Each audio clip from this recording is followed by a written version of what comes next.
Good afternoon, ladies and gentlemen. It's Tuesday, 1 p.m. Eastern Standard Time. Nicky Stees is here. NFL Week 5 is complete, so you know what time it is. Roll it.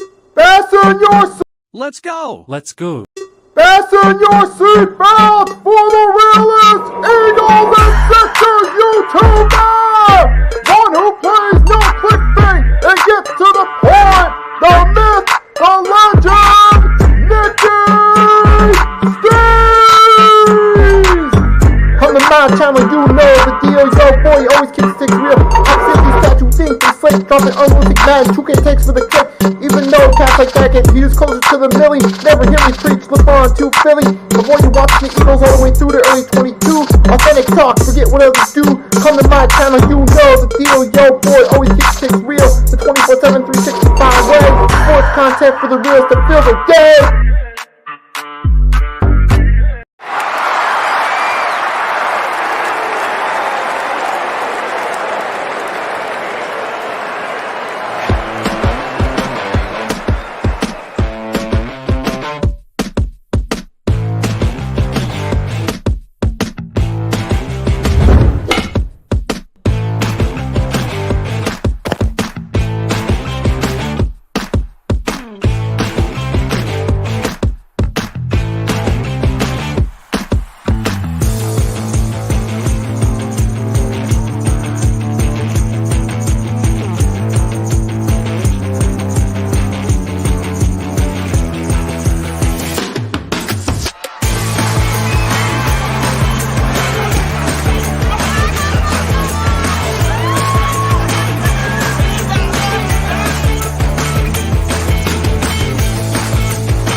Good. All right, we're officially live now. Week 5 NFL recap with Nicky Stees. As for those coming in, if you haven't done so, make sure to like and subscribe to the Nicky Stees channel and the Hardcore Sports Network, where we get to do these streams on. So shout out to Hardcore Sports as well for this. If you haven't done so, make sure to like, subscribe to that and the Nicky Stees channel. Now, we're going to get into it.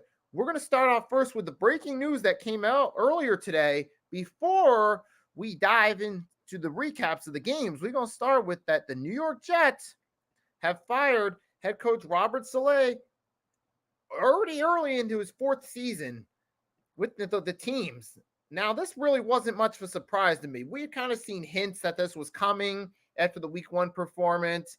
People were starting to point the finger at the coaching and say they need to do something after that poor performance against the 49ers coaching-wise.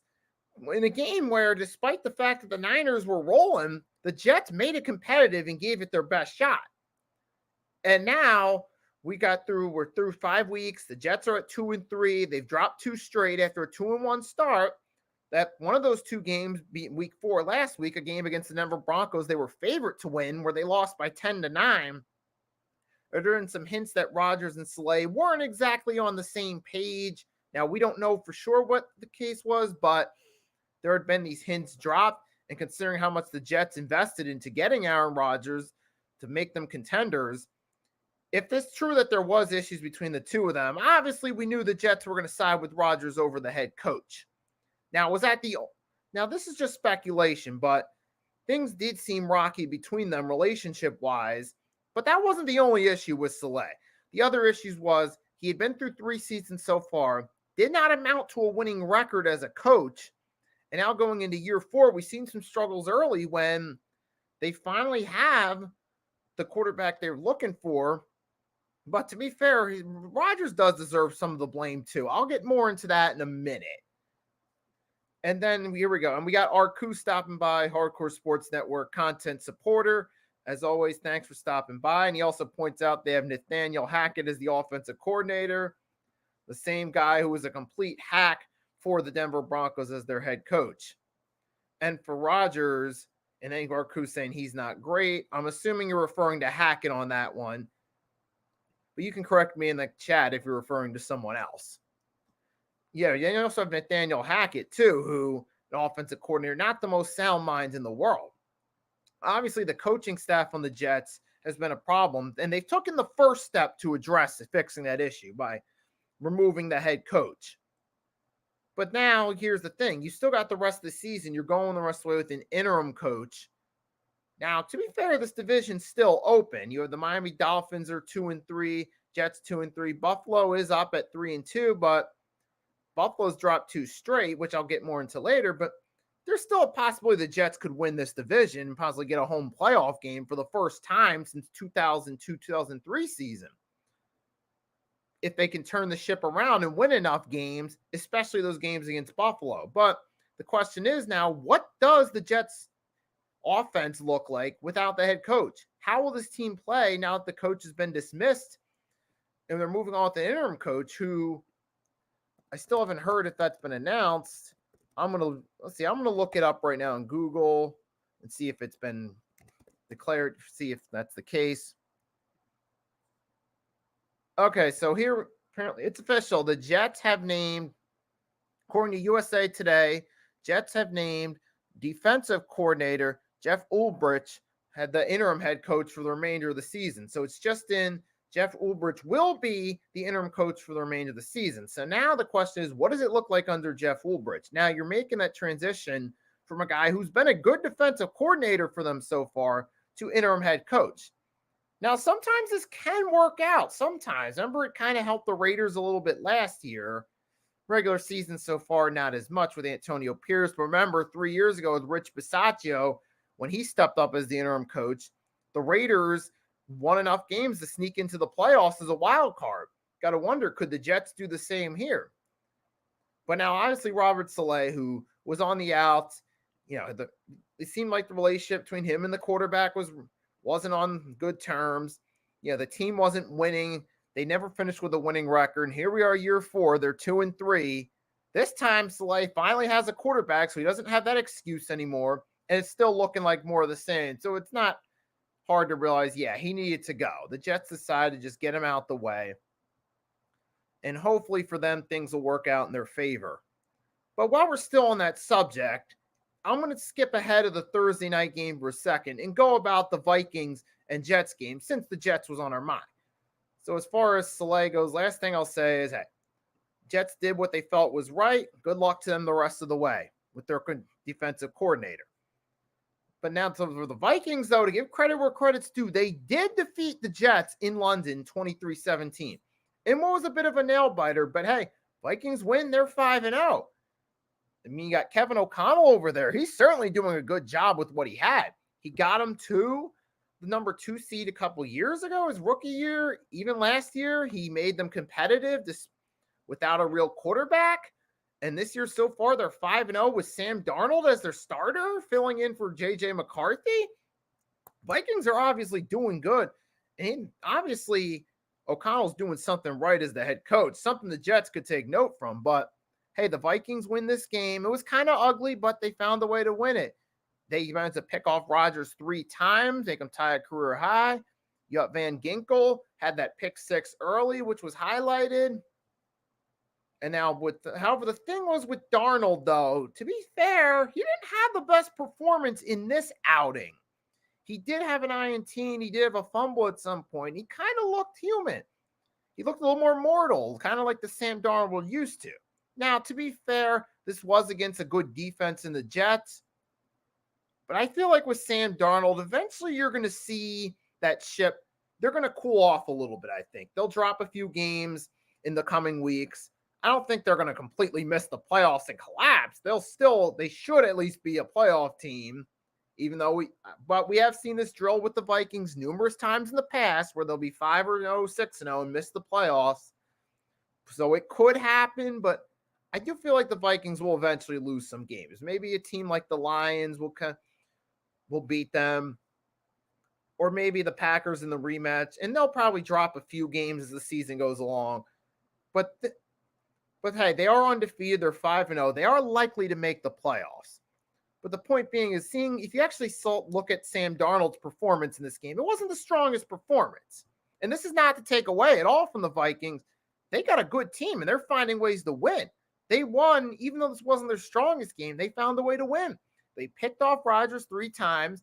They did enough to contain the Jets to less points. And that's ultimately the name of the game, to score more points and to win. And the Minnesota Vikings did that again. And they remain undefeated overseas in London. That's another impressive feat for the Vikings, somewhat impressive feat. So salute to the Vikings there. And shout out to Coach O'Connell for getting that team going. So the Vikings are at 5-0. And then, let's see, we're going to look real quickly, going to pull up their schedule, see who they have next. Oh, and next they got the Lions October 20th. They got their bye week coming up. They get to rest and then get ready for Detroit. So that'll be a good game, October 20th. Vikings, Lions, 1 p.m. Eastern Standard Time, week 7. Mark your calendars down if you're interested in that one. And speaking of interesting division rival games, we had on Thursday Night Football, the Atlanta Falcons and Tampa Bay Buccaneers had a thriller. The Falcons beat the Bucs in OT with a walk-off touchdown. Cousins had a career high 500-plus passing yards. Thing is with Kirk Cousins, man, he still can ball sometimes. He knows how to sling the football around and can give you a few good performances from time to time. Now, the thing is with Cousins, the difference between him and the elite QBs is he's not consistent with it, but he can still give you a good performance from time to time and can play pretty solid with right pieces around him. And this point, the Falcons receivers, they were on point right here. Cousins hit 3 different receivers for a touchdown. Drake London had a monster game in this one, leading the Falcons to a victory over the Bucs in OT. And like I said, excellent. And there you got Arku. You like that? Yep, and we did get to hear that soundbite in the locker room afterward with the team. So I got another Kirk Cousins. You like that? Remember, the original came in Washington, his first full season as a starter, when he did the "You Like That" after a win over the Bucs in 2015. And now, here it goes again. And we got Chad stopping by. What's up, Nikki? Prayers go out to my aunt. That same one that had the husband had the brain tumor, aka uncle's passed away. Now, that's a sad story there, Chad. Sorry to hear that. I know it's not easy. We all struggle. We all deal with family loss at some point in our lives. So I know it can be hard to deal with, man. But hey, take all the time you need to grieve. Take all the time. Yeah, there's nothing wrong with grieving, man. Take the time you need to grieve. Sorry for your loss. And hope you feel better soon, man. But hey, prayers up to you and your family, Chad. And you got my cousin who's a Vikings fan, doesn't like Kirk, which that's understandable, man, because Cousins, man, he's the ultimate QB tease, man. Because he'll make it seem like you'll think he's going to do something great, but he just doesn't finish the job ultimately. You see what happens. But in this one, back to the game, the Falcons deserve credit, man. It was a good game, though, too. You had several lead changes that went back and forth. And the Bucs had a pretty solid performance. Baker stole a few touchdowns, and he looked solid even in defeat. So I'm not counting the Bucs out either just because they lost this one, because they still put up 30 and still had a solid performance. And they deserve props for that. So I don't think it's the end of the line for the Bucs. Now, for the Falcons, though, let's talk about them real quickly because we got to talk about it. We're looking at where the Falcons are at. They're 3-2. They're in first place in the NFC South by default on a tiebreaker with the Bucs because they just beat them. Now you're looking at they got the Panthers ahead for week 6. Then week 7, they got the Seahawks, which after the Seahawks lost to the Giants, that looks like that could be 2 winnable games. You could be talking up 5-2 Falcons at some point going into October 21st. So is there a possibility the Falcons could be the number 4 seed and host a home playoff game for the first time since their Super Bowl run in the 2016-17 season? You guys can comment in the chat. Let me know what you think. And it's funny because I talked about this at work with one of my buddies. He saw the Falcons schedule and he said, I think the Falcons could make the playoffs and win their division. They have a relatively easy schedule. And that certainly looks like it at this point. They did just beat the Bucs, who are the only real threat in the division at this point. So we could be seeing an Atlanta Falcons team hosting a home playoff game. But is this team Super Bowl contenders? Nah, I don't see it. I mean, they have playoff potential, yes. Super Bowl contenders, no. But hey, congrats to the Falcons, man. They're doing their thing. They have a solid defense. They have some weapons on offense. Kirk Cousins, say what you want to say, but he's better than Desmond Ritter. He at least gives this offense a chance. So shout out to the Falcons, man. You know, I think they're a team that could possibly be the division winner, man. So now for the Bucks, though, we'll take real quick, take a look at the Bucks schedule. They have the Saints coming up. That could be a win right there for them. But hey, shout out to the Falcons on a 3-2 start. We'll see where they go from here. And speaking of games, we had a good one over in Houston. We had the Houston Texans triumph over the Buffalo Bills to advance to 4-1. They started off the game red hot, but then they did nearly blow it. They let the Bills come back and make it a game, but they hold on to the lead. There were a few struggles there in the second half. CJ Stroud didn't have the strongest half, but the team still finished with a win. They did what they needed to. Even D'Amico Ryans alluded to the idea that, hey, it's not always going to be a good, pretty win. It can sometimes be ugly, but a win's a win. Now, that's not the exact quote he said, but he did say something along those lines. I apologize if you were looking for the exact quote, but hey, shout out to the Texans. They deserve props. You see CJ Stroud now. He's building off that momentum from last season. It's crazy. I'll get to your set comment in a second there, Arku. I'm not ignoring you. And that's crazy. Some people were saying that CJ's having a sophomore slump because the stats aren't the same. But here's the thing, man. It's not about the stats. It's not always about statistically topping your previous season. It's about winning games. And this year, the Texans are winning games. They're 4-1, and they're looking like they're in cruise control of their division. That's the thing that matters most. And now for the Buffalo Bills, it's interesting. You started off 3-0. You lost back-to-back games. But the thing is, with the Bills, you start off 3-0. You beat the Arizona Cardinals, who are below average to below average team so far. Then you beat the Dolphins, who have been struggling in that infamous Tua concussion game, which creates a lot of long-term concerns for him. And then the other win was against the Jacksonville Jaguars, who just won their first game. But then they stepped up in competition against the Ravens and Texans, two of the contenders in the AFC, and lost both those matchups. And Josh Allen was 9 for 30 in that. As Arku alluded to, is that the Sean McDermott chaos? It's looking like it right now.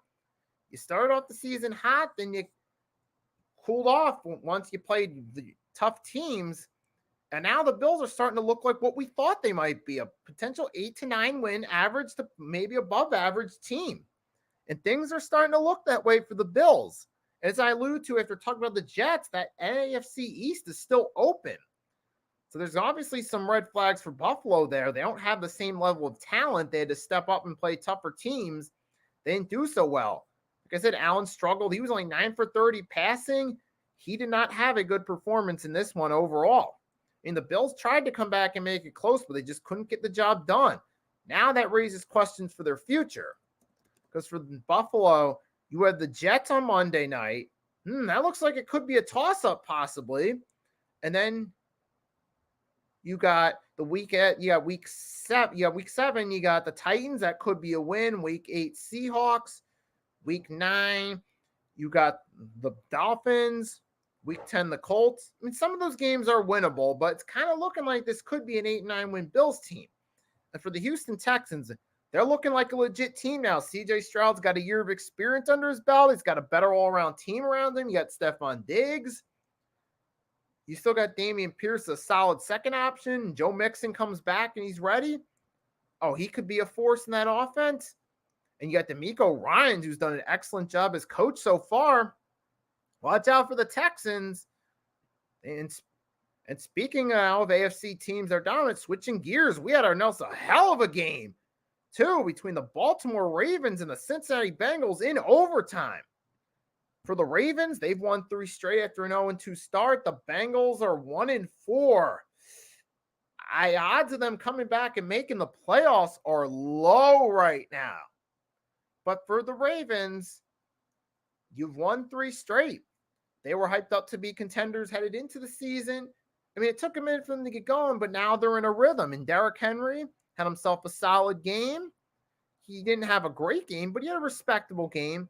And the Ravens, credit to them, they played resilient as a team. They were down by 10 points on 3 different occasions, but they did not quit. They competed. They stayed in the game. Zay Flowers had himself a solid game on 7 receptions. And then Justin Tucker made the 2 clutch field goals, one to tie late, the other in overtime for the win. So Justin Tucker, clutch as always for the Ravens. But shout out to them. That's a good team win against the division rival that came to play. That finally tried to live up to their expectations. So it gives credit to the Ravens. Shout out to you guys. They did their thing. They won 3 straight. They overcame a tough situation. Lamar Jackson had himself a solid game again. But even the Bengals, too. Offensively, they showed up. Chase has showed up as well. Joe Burrow played a good game in defeat. And the Bengals, it looks like, they still have a shot at being competitive and winning some games. Now, as far as playoffs go, at 1-4, it looks it's a long shot. And that's the worst part for the Bengals. Now you're 1-4. You drop that game to the Patriots week 1, which is the only win they've had thus far this season. And then you lost to KC. Then you came back week 3 and dropped one to Washington. It's not looking good for the Bengals. You got to wonder about Zach Taylor's future as head coach. Is he on the hot seat next? Is he next to Fal Saleh? I think there's a good possibility of it because Burrow had himself a really good game, but was all for naught. Now you're 1-4 with a long shot at making the playoffs if you're the Bengals. And from here, you still got your division still. You got the Steelers, even though they dropped 2 straight, they could still win on them at any point. The Browns are looking like the Browns were used to. But the Bengals, you still got teams like the Chargers. If they can get healthy, that could be a tough test for them. They got to play the Ravens again. You still got to play Pittsburgh, who could still win some games against them. The Browns, with the QB situation with Watson playing horrible, that looks winnable. The Bengals, they look like they could. I think they could win some games, but they'll probably rally to like a 7 or 8 win season the way things are going. And they do have the Giants this week. That should be a win on prime time. And then you got the Browns after that. That should be a win. There's 2 winnable games there for the Bengals, but overall, it's not looking good for them. But hey, shout out to the Ravens. They did their thing. They got the W, much needed win to step up to 3-2 and be tied with the Steelers for first place. Because now they got a tough matchup against the Commanders on 1 p.m. And speaking of the Commanders, real quickly, shout out to the Washington Commanders who dismantled an AFC North team in the Cleveland Browns. It's a nice game. You had a monster game from Daniels, both the pass and the run game. You had a run game combined for like 202 yards between the trio of Jaden Daniels, Austin Eckler, and McNichols. A nice performance there by the run game. We saw that big run from Eckler. And Washington's just looking like a real deal team in the NFC. If Jaden Daniels, barring any serious injuries, he's going to be a force to be reckoned with. And Washington, now look how it is under new management. You don't have Dan Snyder trying to throw money at the big names that'll give him publicity like washed up Dion, on the downswing McNabb, Adam Archuleta, Antoine Randall. You don't have that anymore. Now you got a team that's actually trying to build up properly, getting behind a young quarterback. He's got weapons to work with. You got Terry McLaurin. You got a good run game for him to work with. You still got not Zach Ertz at tight end. He's not the same player he was for the Eagles, but he's still a solid option in the passing game. And with Ertz, he brings that veteran leadership characteristics that you want from a player to the locker room. So overall, the Washington's done a solid job now. Building a team around Jaden Daniels, finding that right QB. You don't have Snyder's fingerprints and everything. Good job by Washington going 4-1. Shout out to Jaden Daniels. So far, rookie of the year, and if things keep up, potential MVP candidate. I'll talk more about MVP candidates once we get to December. I'm not going to talk about early MVP candidates if that's what you were looking for. I decide I'm going to wait till we get closer to December so I don't jinx it. But hey, nice win by Washington. Great job so far by Jaden Daniels, making this team look like a legit contender. Now they got Baltimore. I'm looking forward to that game, 1 p.m. Eastern Standard Time on Sunday. And now we got Arku. You guys better beat the Browns now. Oh, you're absolutely right about that. I mean, the Browns are toast. This is going back to the butt trash years of the Browns throughout the 2000s and most of the 2010s.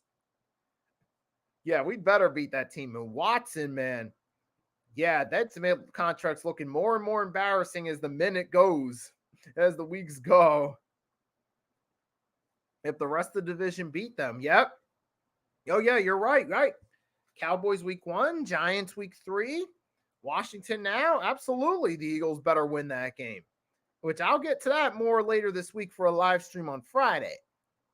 So there's a preview right there, Friday, 10 p.m. Eastern Standard Time. I'll be going Eagles versus Browns week 6 preview. So tune in for that on Friday. I'll remind you guys that via Twitter and YouTube. But moving right along, switching gears, we're going to talk about the 49ers. This team, sometimes in football, you'll start to realize how valuable a player is once they're not there. And for the 49ers, no Christian McCaffrey, you see this team looks a lot different without Run CMC in that offense. Because, I mean, granted, to be fair, though, the Niners, they've tried their best with what they have, but they're just not the same without McCaffrey falling to 2 and 3. I mean, granted, Jordan Mason's done a solid job running the ball, but here's the biggest difference.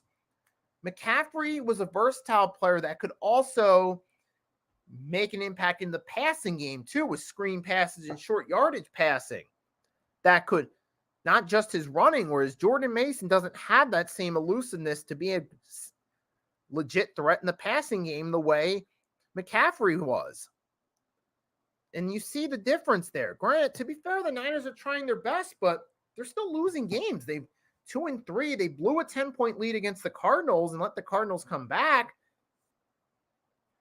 And you had Purdy's looking more mortal now, looking like a late round draft pick now. He had 2 interceptions in this game, but only 1 touchdown. And obviously, just this team does not look the same without Christian McCaffrey, man. And to be fair, they've tried their best to make it work, man, but injuries have hit them hard. I mean, you had Fred Warner, he got injured in the win against the Patriots.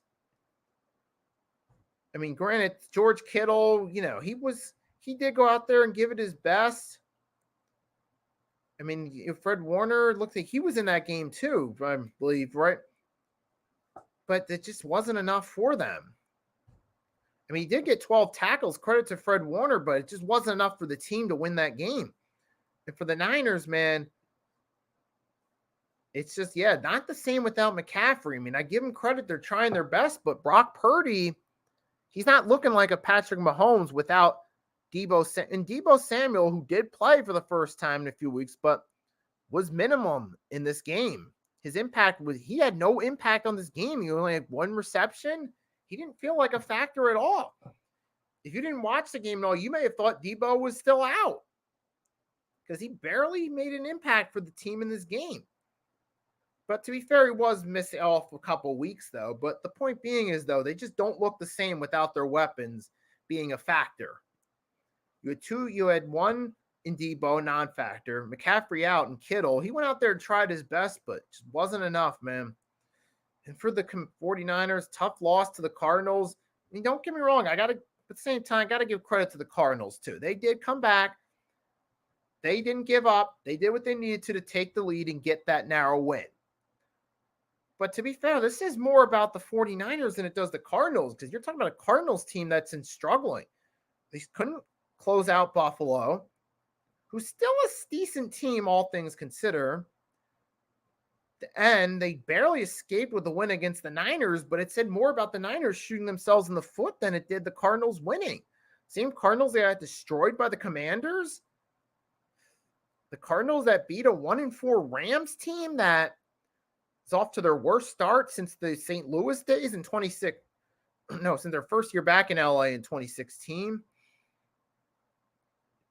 So with all due respect to the Cardinals, even though Kyler Murray's still a solid QB, they're not the best team in the world. And the 49ers dropped to this team. I think it says more about the Niners, who we saw as a Super Bowl contender, than it does the Cardinals. But to be fair, the Niners still have time to turn it around, possibly still win that division, make a playoff run. And the division's still open too. Seahawks are 3-2, and they dropped the game to the Giants, which is set confidence at a low for them.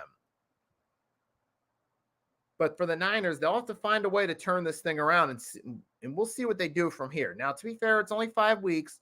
We've seen midseason turnarounds plenty of times, and we've seen midseason collapses plenty of times. So it's not over for the Niners yet, but it's not looking the same so far without McCaffrey. I mean, for them, hopefully they'll find their rhythm. They'll make adjustments. Maybe they'll make a trade around the trade deadline, because we know trade deadlines have been more active for the NFL in the past couple of years. But we got to see where the Niners go from here. But it is a tough loss for them. For their sake, you're hoping they bounce back. They do have the Seahawks Thursday night. There's an opportunity to bounce back. Like I said, Seahawks are at a low after losing to the Giants. See where they go from there. And for the Cardinals, hey, congrats on the win. You got the win. There's still hope for them, but I'm not sure how far they're going to go. They still got to play the Packers from here. Then you're talking about the Chargers, who could start to get healthy by then, maybe. And then you got the Dolphins. You have the Bears. Those could be winnable games, but I think Cardinals are kind of like a 7-8 win team. 49ers should be doing better than they are, but we'll see what they do to adjust from here. One thing's for sure, they're not the same without McCaffrey. They need to do something. Moving on, now we're going to talk about the Cowboys and Steelers. Hey, man, Dallas Cowboys, man, Steelers, it wasn't a typical low-scoring game. And now credit to the Cowboys for winning, but at the same time, to the Cowboys, the way I've seen them play this year, I see them as an 8-9 win team. And the way Washington's looking, it looks like they'll probably win the division. Cowboys at 8 or 9 wins. Maybe that could be a 7 seed. Maybe if it's 9 wins, that could be enough to at least get a playoff game. But they're not looking like the same regular season team we've seen the last 3 seasons. Because say what we want to say about the playoff performances last 3 seasons, but they did have 3 good back-to-back regular seasons, 2 of those 3 being division titles in a home playoff game. Cowboys now, even despite having a winning record, aren't looking the same. They're looking like an 8-9 win team to me. Because while the Cowboys did win, to their credit, I'll tell you this was the best Cowboys win I've seen in a while of what they've dealt with. Right, and we got to factor in. Shout out to our coup for bringing up that point. Because we have to remember, they were down DeMarcus Lawrence and Micah Parsons, and they still found a way to win on the road as underdogs. So I got to give them that. They did find a way to win. They are 3-2. But at the same time, on one hand, they are 3-2. So I do think they can still find ways to win games. But at the same time, you still saw offensively it wasn't their best performance. Dak threw 2 picks in the game. Now, they did go with the touchdown drive at their end, to give them credit. I just see like the Cowboys, the way they played, it was kind of like first it was the Giants game, a game that they should have won more handily and impressively. They narrowly won. And now against the Steelers, to their credit, they won. It's like Cowboys, I'm getting mixed signals from this team so far based off the way they played. They dominated the Browns, which based off the way the Browns look, that's what you should do. They struggled against the Saints. They struggled against the Giants. They did win, but they struggled. I mean, I saw the Ravens beat them up most of the game. Now the Ravens are looking like a good team and the contender in the AFC. I just get mixed signals from the Cowboys. I feel like they're a subpar team. And same goes with the Steelers. Now, for the Cowboys, I do wanted to point out, shout out to Rico Dowdle on the running game. He had 20 carries for a respectable 81 yards. Respectable performance by it. No, it was actually 87. Yeah, respectable performance. But the question is now at the running back, now he's getting more carries. Does Dowdle end up being like another Tony Pollard? Or does he maybe get a little more experience and maybe have a breakout year out of nowhere? That's the thing that remains in we're seeing. We got Pele. The Pele Parlay podcast. Cowboys may sneak in to the 7th seed wild card, but that's it. All right. And Pele, shout out to you for that comment. You're confirming the same thing. You're pretty much saying the same thing I was saying, that I was saying possibly 8 to 9 win season, maybe the 7th seed, and Pele Parlay podcast flat out said a 7th seed. So he's validating my point that I just see this team as a average to maybe above average team. And the Steelers, I see the same thing with them. And Justin Fields, he had a decent performance in this game despite the team losing. And it's crazy because the defense played good. However, I feel like the Steelers, if you just get a wide receiver or two that can actually help break the game open, you get a better running back than Najee Harris that can run better, then you have a solid offense that can win more than 8 to 10 wins a season. And now the Steelers have lost 2. You're kind of like, here we go again. Steelers looking like possibly another year as the 7th seed. So it's just interesting. The Steelers could be starting Russ. Right now that he's back, they might want to make the change to Russell Wilson again. But that's another subject for another time. We'll see what the reports are, and we'll see what the Steelers do from there. But now they got a QB controversy. Do they stick with Justin Fields, or do they go to Russell Wilson? That'll give us something to talk about, and keep an eye out for the news now for the Steelers. Got a QB controversy going. And we're going to close, and now we closed out the weeks with Monday Night Football. Kansas City Chiefs remain undefeated, defeating the New Orleans Saints on Monday Night Football. It's another one of those games, kind of similar to the Chargers game, where it wasn't the prettiest win, but a win's a win. Their defense grinded it out there. You had Chris Jones, it's solid performance. They could put pressure on Derek Carr all night. Now, Carr did leave with a hip injury. I haven't seen an update on him yet, but I'll keep an eye out for an update to see what the status of Derek Carr is, but hopefully he'll be okay. The Saints, even though he's not the best option in the world, he's the only option at quarterback they have right now, so they got to hope he's okay. And for the Saints now, it's been a hard crash back down to reality. All I can say is they're kind of what we thought we were. Mediocre team. Dennis Allen does not look like he's the answer at head coach. But for Kansas City, man, congratulations to them.